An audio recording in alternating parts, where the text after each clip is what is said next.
Speaker to resist the Tea Party rallies of today and the ones that are to come, to accept the offer on the table on this year's budget and let us tackle the larger topics that still await us. Thank you, Madam President, and I yield the floor. Madam President, would the Senator yield? Senator from Florida.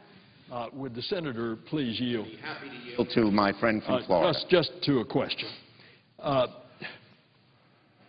In the Senator's opinion, why would the Republicans, particularly from the House of Representatives, want to cut Social Security since the Social Security system has little, if any, effect upon us getting our arms around the deficit and moving the budget toward balance over the next 10 years? Well, my friend from Florida makes a good point. In fact, by law, the Social Security system and its pluses and minuses, and the federal the federal government's budget and its pluses and minuses must be separate.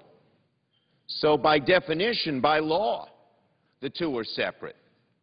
Social Security has its liabilities and assets, and a big pile of assets over here, and the federal government has its liabilities and assets.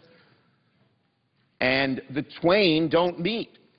So one would think, particularly those that are saying privatize, that their opposition or desire to include Social Security in large-scale budget deficit talks, which we need and which are good. And I commend the Group of Six for moving forward in this direction. But one would think that that is an ideological agenda because they simply don't like Social Security, want to change it, privatize it, whatever, rather than any motivation about the deficit. And then when you see that some of them may want to extend tax breaks for millionaires to permanently, which would increase the deficit by a huge amount, and yet at the same time say, let's deal with Social Security, let's privatize it, which doesn't have anything to do with the deficit, you scratch your head and say, I don't think deficit is really what's going on here. I thank the Senator for his erudite analysis. And I thank my colleague for the erudite question and yield the floor. Madam President. The Senator from Rhode Island. Madam President, I ask unanimous consent to speak as if in morning business for 20 minutes. Without objection, so ordered. Thank you so much. Madam President, Abraham Lincoln began his famous House Divided speech with simple homespun advice that we should first, and I quote, know where we are and whither we are tending before we judge what to do and how to do it. We are embarked on a journey of great consequence regarding what to do about our nation's budget and how to do it.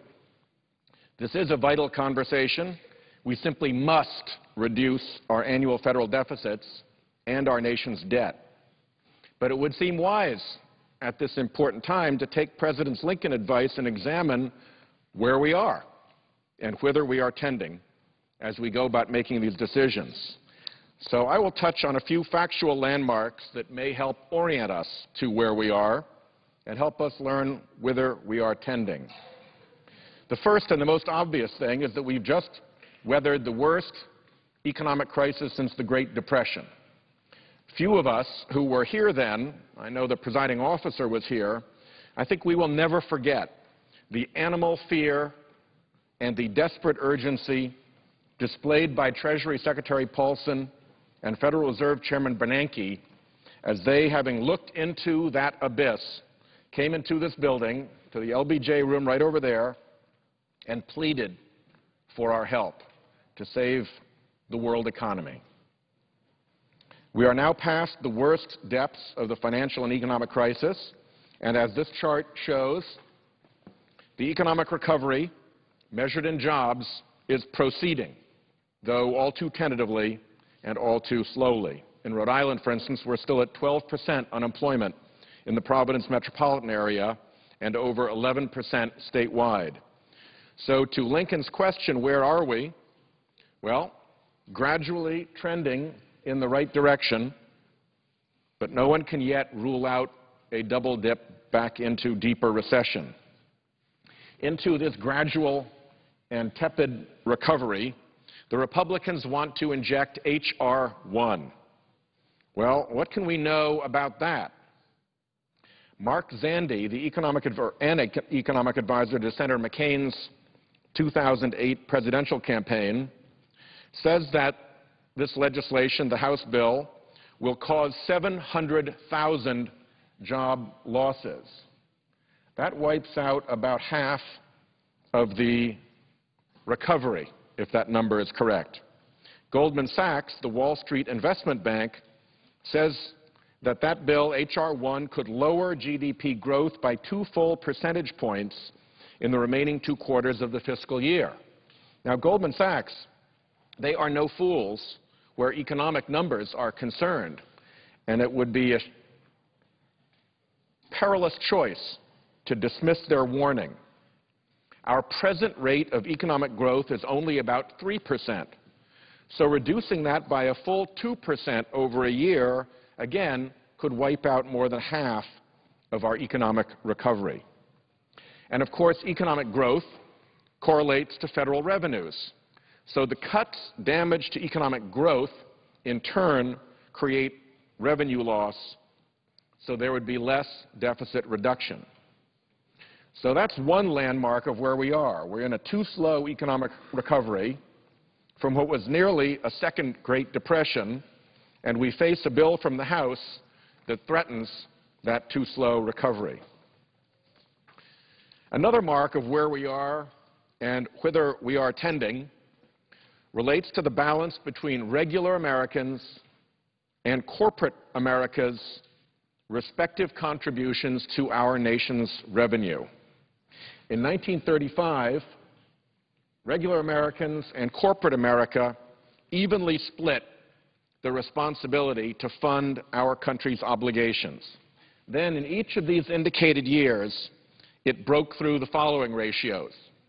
Humans, twice as much as corporations in 1948, 3 times as much in 1971, 4 times as much in 1981, and recently the ratio broke through 6 to 1. Individual Americans contributing more than 6 times the revenue that corporate America contributes. When people say how overtaxed corporate America is, it's worth looking at the facts of where we actually are and whither for decades we've been tending. Ever diminished corporate contribution to our nation's revenues. Look next at how we collect revenues. Look at the landmarks of our dysfunctional tax code. Start with what it takes to comply with our beast of a code.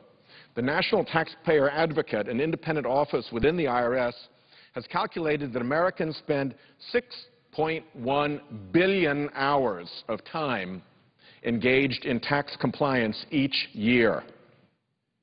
Think of what could be invented, what could be built with 6 billion hours of human work.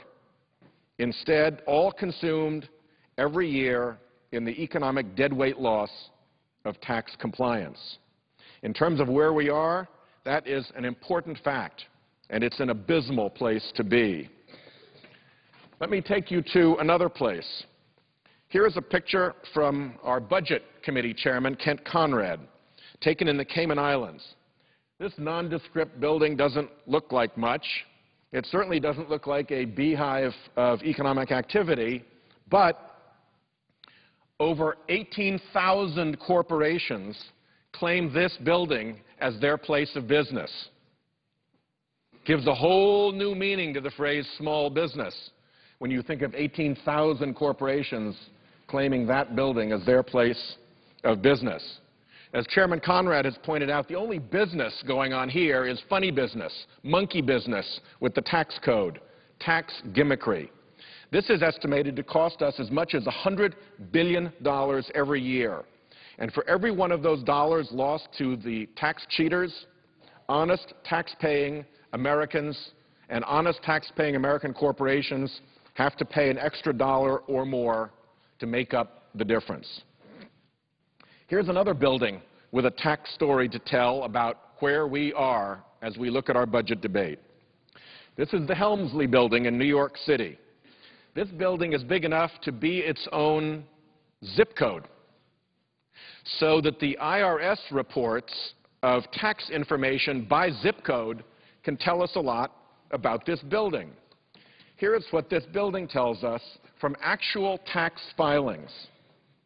The well-off and very successful occupants of that building paid a lower tax rate than the average New York City janitor pays. It seems extraordinary, but it's not a fluke. The average tax rate of a New York City janitor is 24.9% of their income, of a New York City security guard, 23.8% of their income, and of the occupants of that wonderful building, 14.7% of their considerably larger incomes. That seems like it must be extraordinary, but it is not a fluke. The IRS reports that the tax rate actually paid by the highest income 400 Americans, story is the same. The highest earning 400 Americans in the IRS's most recent calculations each earned an average of $344+ million a year, over $1/3 billion each every year, 400 of them. I truly applaud their success. It is a magnificent thing. But here's the rub. They actually paid, on average, only a 16.7% total federal tax rate. So I asked my staff to calculate the wage level where a regular single worker starts paying 16.7% in total federal taxes. It is at a salary of $28,650. A representative job at that income level in my home state, in the Providence labor market, is that of a hospital orderly, which the Bureau of Labor Statistics calculates pays $29,100 a year. At that point, they're paying the same as the 400 biggest taxpayers who each earned over $1/3 billion, 16.7%. So it's not just the fortunate and successful residents of the Helmsley building who pay a lesser share of their income to support their country than does the janitor. It's also the top 400 income earners, those averaging over $1/3 billion in income, who contribute a lesser share of their income than the hospital orderly pushing his cart down the halls of Rhode Island Hospital at night. So where are we? Well, it seems to me we're upside down as far as this is concerned. And I believe that no less an economic titan than Warren Buffett, the fabled Oracle of Omaha, agrees with me that this needs to be corrected. The corporate tax code makes little more sense. Decades of lobbyists have carved it into a Swiss cheese of tax loopholes, of earmarks for the rich and powerful. The result? We have a nominal corporate tax rate of 35%. But here's what the New York Times reported last week. General Electric, one of the nation's largest corporations, made profits of over $14 billion last year and paid no U.S. taxes. In fact, it actually received a $3.2 billion refund from the taxpayers. Maybe that was a one-year anomaly. But a previous analysis by the New York Times of 5 years' worth of corporate tax returns found that Prudential Financial only paid 7.6%. Yahoo, 7%. Southwest Airlines, 6.3%. Boeing, 4.5%. And what looks to be our tax avoidance champion, on $11.3 billion of income, the Carnival Cruise Corporation, which paid 1.1% in federal taxes. One recent paper actually calculated their cash effective tax rate at 0.7% on $11.3 billion in income. Madam President, Carnival Lines is not just taking you for a cruise, they are taking you for a ride. But wait, there's more. Don't forget that we make the American taxpayer subsidize big oil to the tune of $3 billion a year, and big oil has made $1 trillion in profits this decade. Indeed, on an effective tax rate basis, the petroleum gas industry pays the lowest rate of any industry. These are all noteworthy landmarks, I believe, and each should inform us about where we are and whither we are tending as we face our budget. But the big landmark, the Mount Everest of landmarks, casting its vast shadow over this entire budget discussion, is health care. I agree with Congressman Paul Ryan. He said, if you want to be honest with the fiscal problem and the debt, it really is a health care problem. He is dead right. And the landmark feature of this landmark problem is this: the health care cost problem is a health care system problem. Our national health care costs are exploding. The health care system is driving the costs of Medicare. The health care system is driving the costs of Medicaid. The health care system is driving the costs of private insurance. The health care system is driving the cost of the military's TRICARE system. No one is exempt. The health care system is what is driving the cost problem in public and private programs alike. So we have to address the health care system problem if we are going to get our health care cost under control. How do we solve this? We actually have a pretty good toolbox. It has 5 major tools in it. One is quality improvement. Quality improvement saves the cost of errors, misdiagnoses, disjointed care, and so forth. For example, hospital-acquired infections alone cost about $2.5 billion every year, and they are virtually entirely avoidable. They should be never events. 2, prevention programs. Prevention programs can avoid the cost of getting sick in the first place. More than 90% of cervical cancer is curable if the disease is detected early through pap smears. 3, paying doctors for better outcomes rather than for more and more tests and procedures can save money while improving the outcomes. 4, a robust health information infrastructure has been estimated to save $81 billion a year by the Rand Corporation, and that number may very well be low as the system builds itself out. And finally, 5, the administrative costs of our health care system are grotesque. The insurance industry has developed a massive bureaucracy to delay and deny payments to doctors and to hospitals. The doctors and the hospitals have had to fight back, so they've had to hire their own billing departments and consultants. In the little Cranston Community Health Center, which I visited a few months ago, half of the staff are dedicated to trying to get paid. And they have to spend another $200,000 a year on consultants.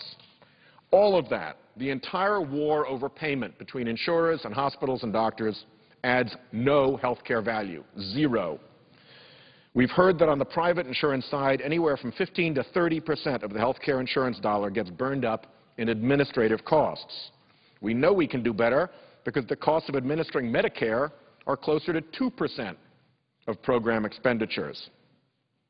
Add this all up, and the numbers here are enormous.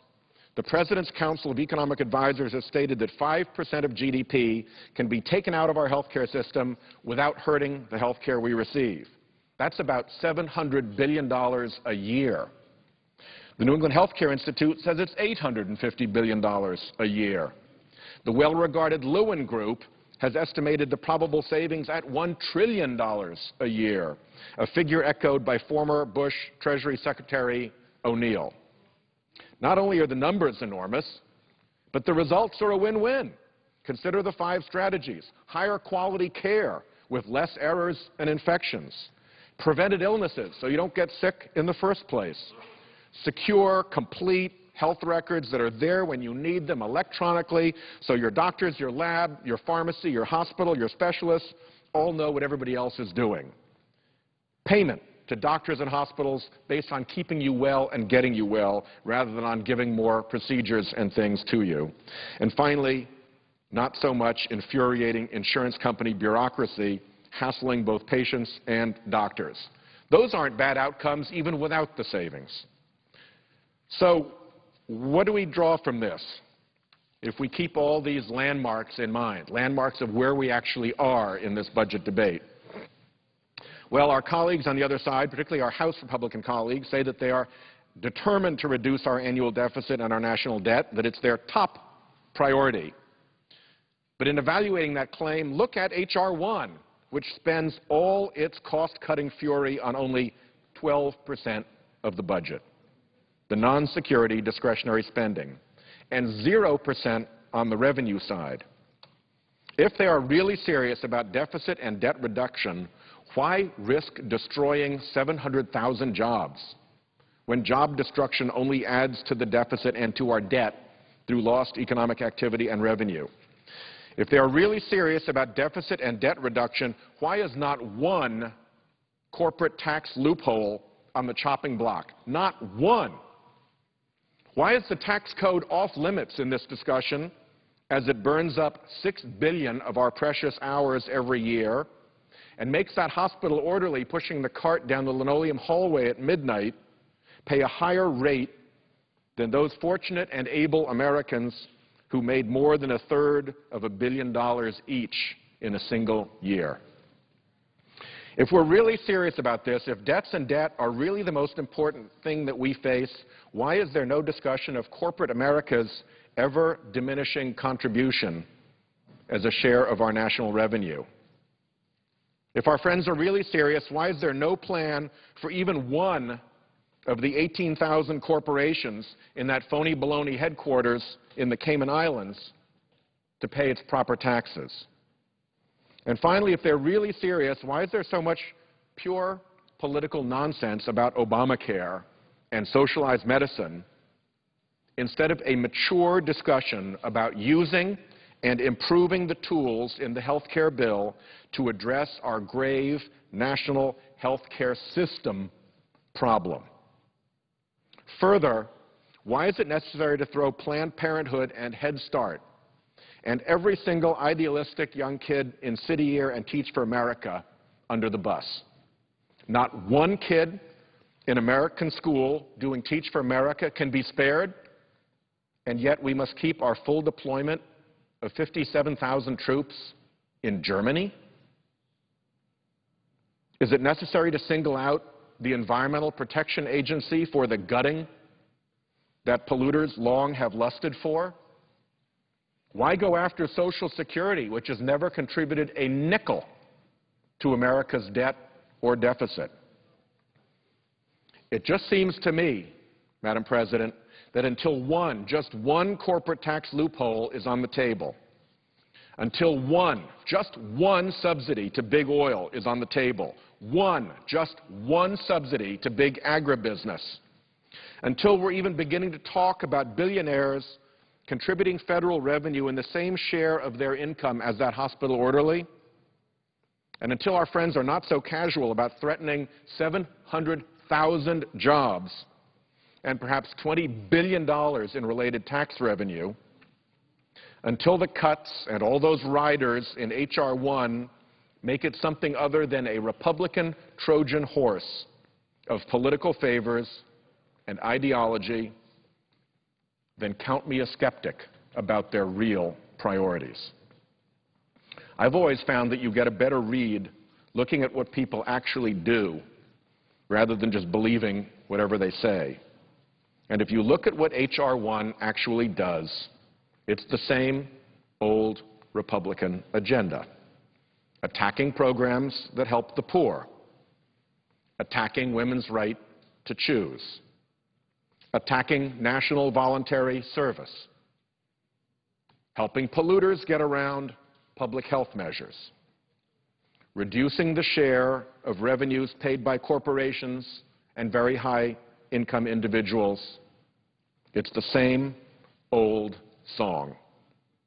And most important, if you go that road, it's just not adequate to meet the serious problems at hand. We need to look throughout the budget and across all of our opportunities to bring down our nation's deficits and to bring down our nation's debt. I look forward in the months ahead to a serious, fair, and sensible discussion, a mature discussion of how to reduce our deficits and our debt. I thank the chair, I yield the floor, and I suggest the absence of a quorum. The clerk will call the roll. Mr. Akaka.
The Senate continuing debate today on a small business bill that continues to provide startup funds to help small technology and research firms. Senator Reid said yesterday that we could expect up to 10 votes this afternoon. A Congressional Quarterly writing that Senate leaders may allow a vote today on a standalone bill to repeal a reviled tax reporting provision in the health care law. Members of both parties have sought to repeal the provision that aims to reduce tax fraud by requiring businesses and real estate owners to file a 1099 form with the IRS for every vendor for whom they pay more than $600 a year. Business groups say the provision would bury them in paperwork, and organizations like the U.S. Chamber of Commerce and the National Federation of Independent Business have lobbied hard for the repeal, according to Congressional Quarterly. If the repeal bill became law, it would mark the first significant change to the health care law, one that both parties worked on together. On the other side of the Capitol, House Speaker John Boehner is meeting with House GOP freshmen this afternoon about federal spending for the rest of 2011. Congressional Quarterly says that earlier today, Mr. Boehner said that Republicans, quote, can't impose our will on the White House and Senate Democrats on legislation to cut billions of dollars in federal spending. Here's more now from a reporter covering the budget negotiations. Jim Rowley of Bloomberg News covering the fiscal year 2011 spending negotiations. Vice President Biden says negotiators have settled on a target of $33 billion in spending cuts for the rest of the fiscal year. House Speaker John Boehner said earlier today there is no deal, so where's the truth? Well, Speaker Boehner didn't deny that there's discussions going on. In fact, he said we're talking. And Vice President Biden issued the same caution, almost the same formulation of words when he said that there's no deal until all the numbers and everything is agreed to. And that same caution was issued this morning by the Speaker. What sort of pressures is Speaker Boehner under from conservative members and the Tea Party? Well, conservative members really want to get as close to the $61 billion figure that the House passed in spending cuts as they can. And the Tea Party people want instant results in terms of spending cuts. And Boehner took great pains today to warn people that because the Republicans only control one house, half of 1/3 of the government, as he put it, it can't, as he said again, impose its will on the Senate. So he's sort of warning them that though you might want to get is everything we passed, it's just not going to be possible. And that sort of warning is not something we've heard in the past from Speaker Boehner, correct? Well, he's made those statements before, but more in a kind of a more theoretical thing. The fact that he's saying them today, I think, is significant because he's preparing the groundwork for acceptance of this deal. Well, tell us how negotiators are focused on that figure, that $33 billion figure. How do they arrive at that number? Well, the administration came up with an offer of $20 billion in additional cuts from what the Senate had accepted in the previous short-term stopgap spending bills, which basically added up to about 11 or 12. So the 20 takes it to about $33 billion with some rounding there. And some of it includes, I believe, some mandatory spending cuts, which may not be considered by the Congressional Budget Office as direct savings this year. They might be over time. Well, John Boehner keeps talking about spending limitations. What does he mean by those? Spending limitations are what they call riders, where, for instance, there was an amendment on the bill which passed in the House, which said that no money can be used to implement the health care law that was passed last year. So these are those so-called policy riders. Policy riders. There's another one that says that no money can be given to dispersed to Planned Parenthood because the anti-abortion people want to make sure that none of the money that the government hands to Planned Parenthood is used to provide abortion services. So there's a number of them. There's one that would prohibit EPA from enforcing the any greenhouse gas emission regulations that it's formulating. Well, look ahead to next week if you can. If the Republicans continue to insist on H.R. 1, the $61 billion in spending cuts, does that mean the government's going to shut down after next Friday? Well, if there's no deal and no deal in sight, it would likely mean that the government would shut down. From what we know now, there's active negotiations going on, and the Speaker said he hoped we could reach a deal. He also said, look, we got to move on so we can deal with the big problems of the budget for the next year and the entitlement programs and so forth. So he's offering sort of a carrot to people. Let's put this behind us so we can tackle the really big problems that face the country, as he put it. And I think that if there were still dotting the I's and crossing the T's next week at this time, they would probably ask people to approve another short-term thing to get them through a few days or something like that.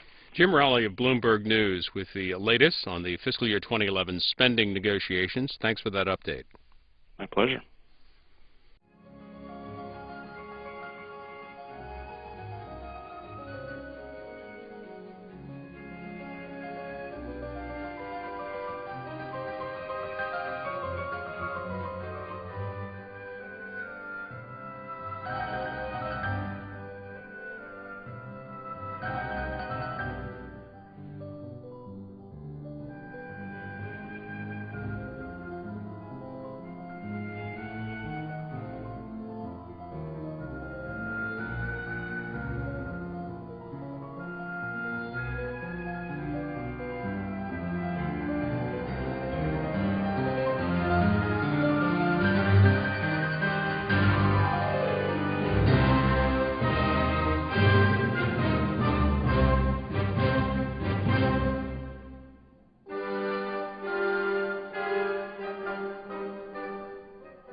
As we wait for a senator to speak, an update on some of what happened on Capitol Hill today. Defense Secretary Robert Gates and Joint Chiefs Chairman Mike Mullen appeared at 2 congressional hearings on Libya and the scope of U.S. involvement in military action against Muammar Gaddafi's forces. You can see the House Armed Services hearing at 8 p.m. Eastern Time if the Senate is out here on C-SPAN 2. Their testimony comes a day after Reuters reported that President Obama signed a secret order authorizing covert U.S. government support for Libyan rebel forces. Meanwhile, a Congressional Quarterly reporting that senior Obama administration officials sought to reassure members of Congress today that the U.S. government is working to thoroughly vet Libyan rebel groups before deciding whether to offer them any military-related aid.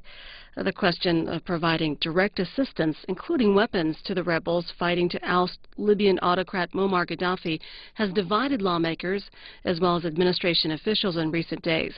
The article goes on to say that the issue took on particular urgency after news broke that CIA operatives are on the ground in Libya to gather intelligence on the rebels, and that President Obama signed the order within the past few weeks to lay the legal framework for that happening.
Many of the amendments being considered as part of the Small Business Technology and Research Bill here in the Senate are not related to the legislation, such as one dealing with EPA regulating greenhouse gas emissions.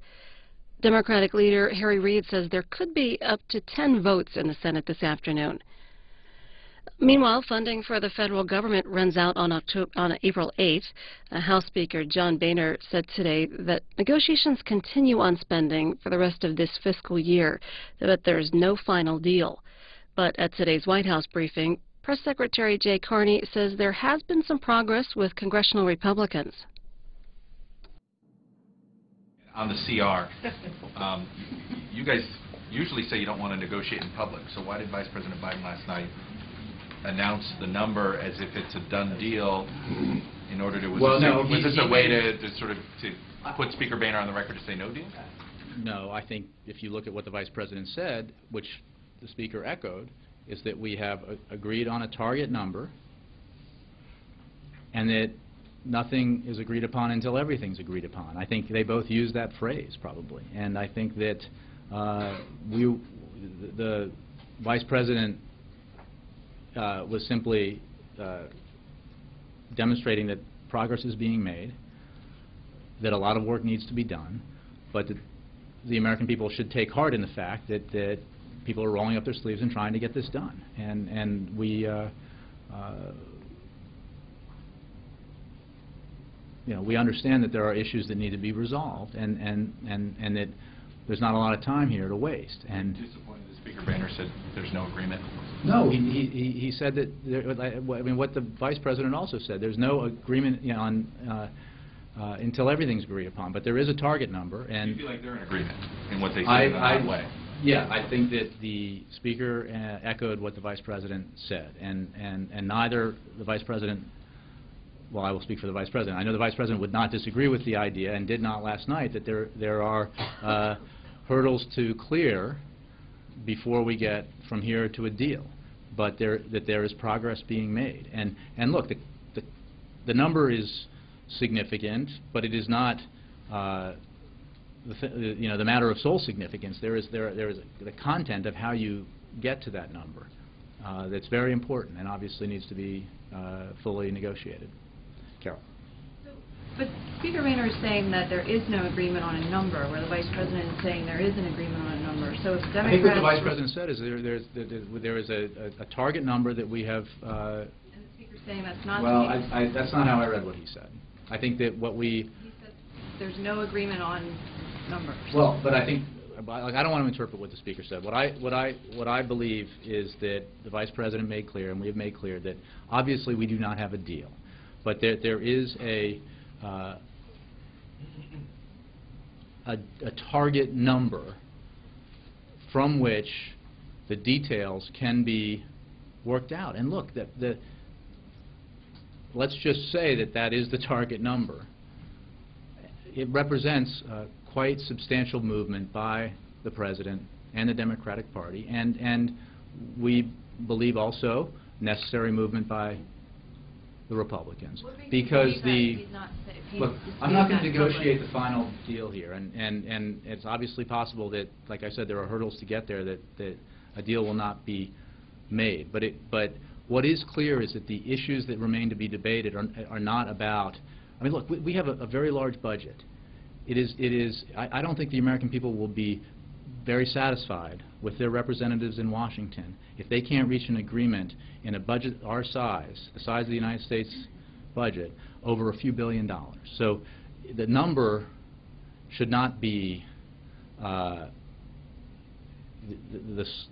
source of a problem here. Obviously, how you get to that number is important, and that's what needs to be worked out. So what is the biggest obstacle to the budget at this I'm not going to negotiate the individual items of the budget here. There's obviously a lot of work to be done, but there is progress that has been made. Is the Vice President still the lead negotiator for the White House? We have a team of highly skilled negotiators that includes Jack Lew, been around this track before, Gene Sperling, another veteran of a bygone era when Democrats and Republicans came together, balanced reached a budget agreement that eventually led to the only budget surpluses we've seen in this country in a long time.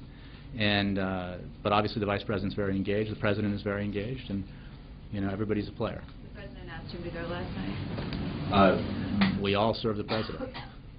Yes. How can it be progress when Speaker Boehner is saying that he still thinks Democrats want a government shutdown rather than give in on budget cuts? We do not believe that any of the leaders in the Congress, the Democratic side or the Republican side, want a shutdown, because we believe that the folks we've been talking to understand that a government shutdown would harm the economy, would affect our ability to create jobs, and might upset this fragile economic recovery that we have been experiencing. It's simply not the case. And I think that the House Republicans passed a resolution, as I think the Speaker pointed out, and no contesting that, and that resolution went down in the Senate. It's not viable.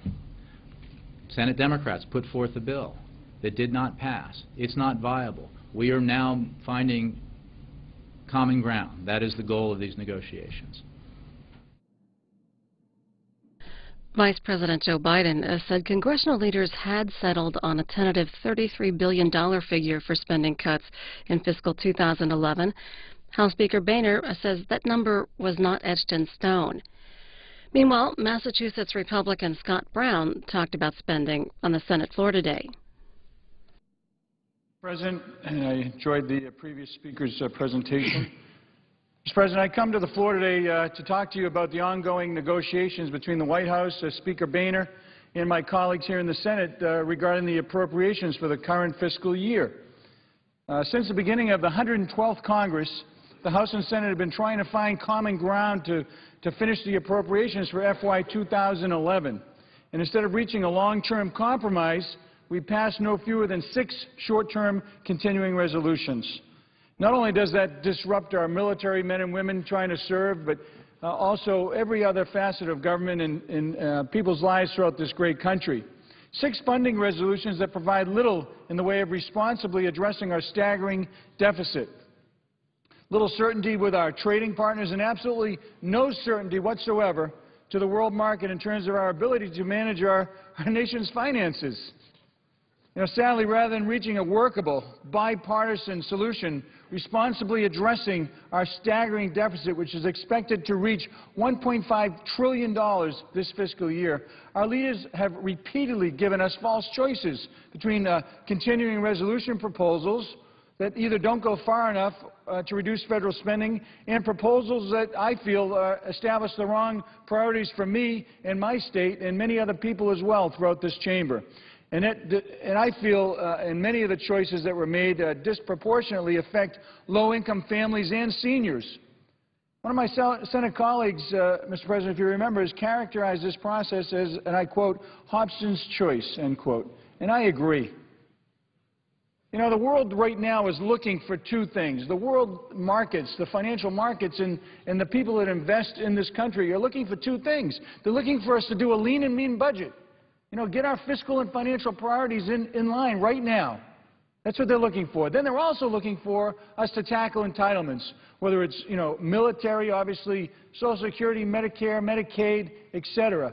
And then they'll know that, in fact, they can invest here. And when they do invest, their money's going to be safe, and they're actually going to get a good return. When PIMCO doesn't even do any more bonding with the United States of America, I mean, that's just a sign. When you have other countries throughout this world actually being downgraded by the bonding services, it's a problem. We're in this financial kind of roll to negativity, and we have to get our fiscal and financial house in order right away. And I've been absolutely disappointed. And I know everybody listening in the gallery and everybody watching today has been absolutely disappointed by the pace of negotiations between the 2 chambers. I mean, we've done FAA. Great, I want to fly in a safe plane. I get it. We've also done the patent bill, and I want safe drugs, I want safe everything. I get it. All right, now we're on the small business, and the gentleman before me spoke. I get it. I'm on the committee. I'm happy to do it. But are you kidding me? I mean, really, we're in the biggest financial mess that we've ever been in, and we're doing everything but dealing with the financial mess.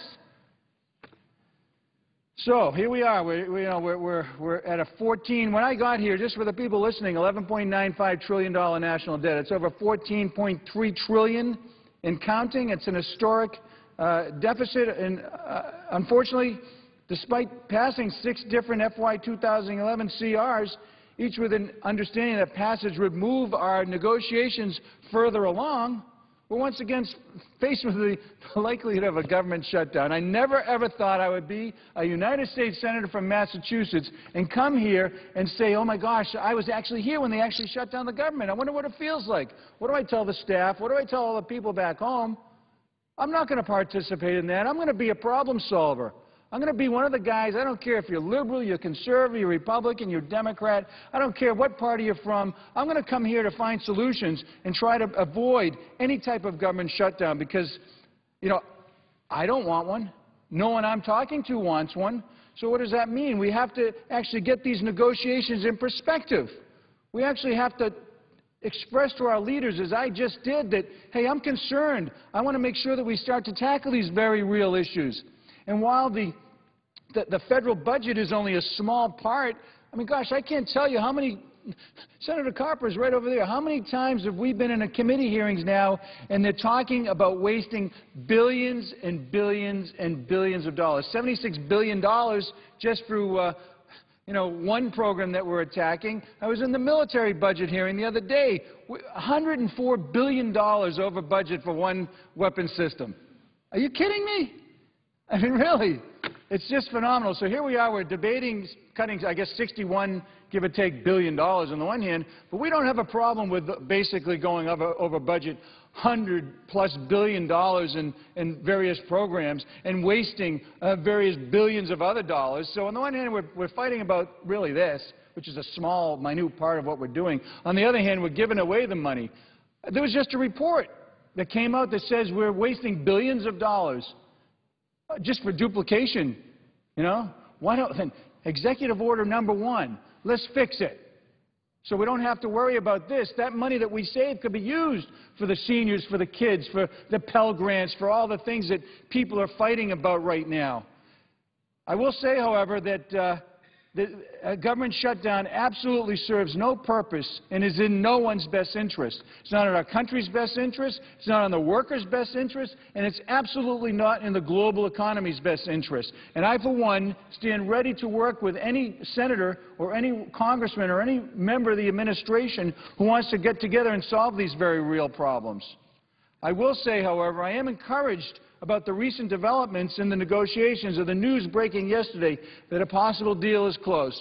That's great. What are they talking, $33 billion? I just cited that we're $104 billion in one military program, and then, you know, dealing with Medicare issues, $76 billion goes out every year just because. So that's great. I'm happy we're doing it, but the world's looking for a couple of things. They're looking for that fix, the lean and mean budget, but they're also looking for us to get a handle on entitlement reform, eliminating the waste and abuse, the just common sense things that every single person in this gallery and everybody listening does in their home and in their business. Why can't we treat the federal government like a business for once?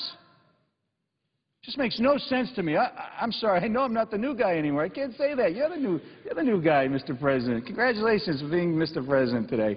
And let me tell you, though, as being the new guy, I'm hopeful that you agree with me that we have to kind of work together. And we've tried to do that, you and me and Senator Carper and others, to try to find that common ground. I think we all agree on what the number is. It's just a question, do we tackle it here or do we tackle it here? Well, I'm actually from the approach is let's do a little bit of everything and satisfy every special interest, every political interest, and just get the problem solved. And it's going to take real choices, tough choices. Right now, everybody listening right now absolutely understands that everything is on the table. But we have to be fair and judicious about our cuts. How do you go from A to Z just overnight? There's no transition period. There's no consideration for jobs and actually, you know, safety of people in some of these cuts. So I stand ready, as I said, to work with each and every one of you to do what it takes and put politics aside. And listen, is there an election this year, Mr. President? I don't think so, because I'm looking at 2011 right now, 2011 as the one year, the one chance that we have to actually solve problems. Just solve problems, folks. 2012, we can do whatever we do in the political season. I get it. But for right now, we have a great opportunity. We have an opportunity right now to send a message to all those folks who say, you know what, Washington's broken. Washington's broken. You know, in Washington, it's like, hey, you're great. You're great. You know, everyone's great. Senator Carper's great. He's one of my best friends up here. But listen, outside of Washington, they say they have no clue what we're doing. They don't trust us. They don't think we're addressing the very real problems that affect our great country. And our collective work begins by having a clear understanding of the seriousness of our budget concerns.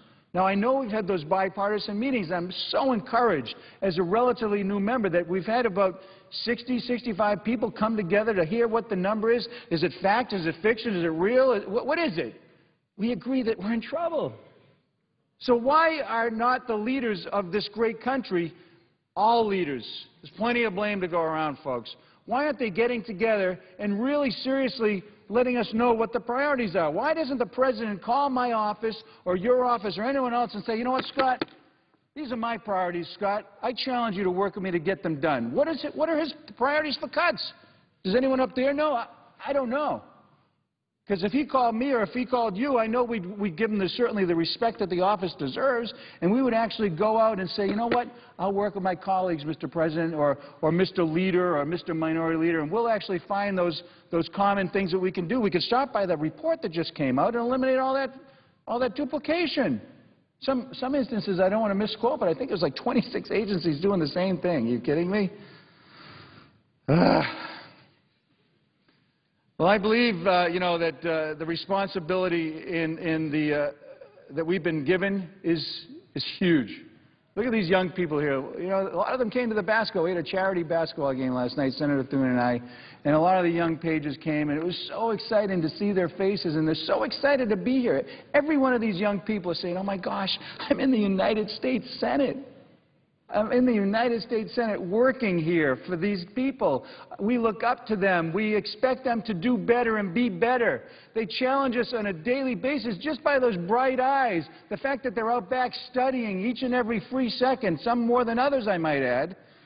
Okay? You know, and they're looking for us to solve problems. Because it's really not even them that we're worried about now. It's like their great-grandchildren. If we do nothing, is that what you want us to do, folks? Nothing? Do you want me to do nothing? Well, I'm not going to be part of the do-nothing caucus around here. I'm going to look to find common-sense solutions and work towards common-sense goals, regardless of the outcome. Hey, if I lose, whatever. But I played a role in history right now, in this time in history, to make a difference and make a change. And I'm so hopeful. You know, I'm an optimist. You know, I really believe that we can do it better. And I believe that we have an opportunity to do it better right now with your leadership and the other senators who are going to be here soon to just get together and solve the problems, folks. We can battle in 2012. The world is looking at us right now to make a difference. And I'm hopeful that we'll find that ability to do so. Because if we don't, then we missed a great opportunity, you know, to just solve problems. So thank you, Mr. President. I appreciate your patience and your occasional smirks. And I yield the floor. Thank you.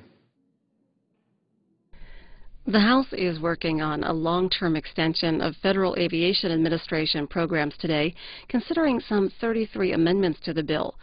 Congressional Quarterly writes that the families and friends of those killed in a 2009 regional jet crash say a pending amendment to the aviation bill could derail progress on aviation safety changes spurred by the crash. Specifically, the families are worried that the amendment will water down the implementation of rules to blunt pilot fatigue issues and to require more pilot training.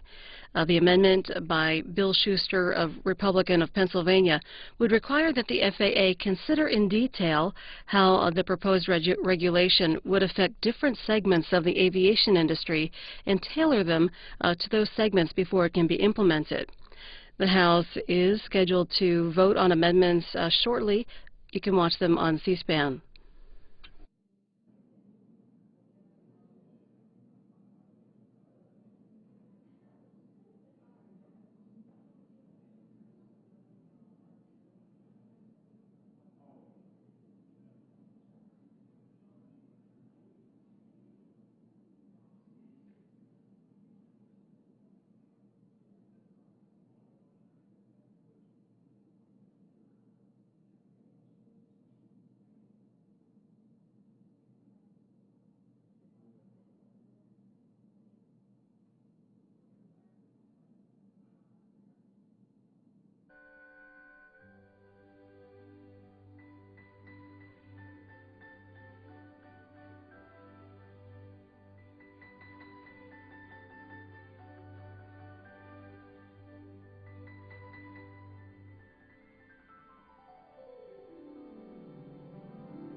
you.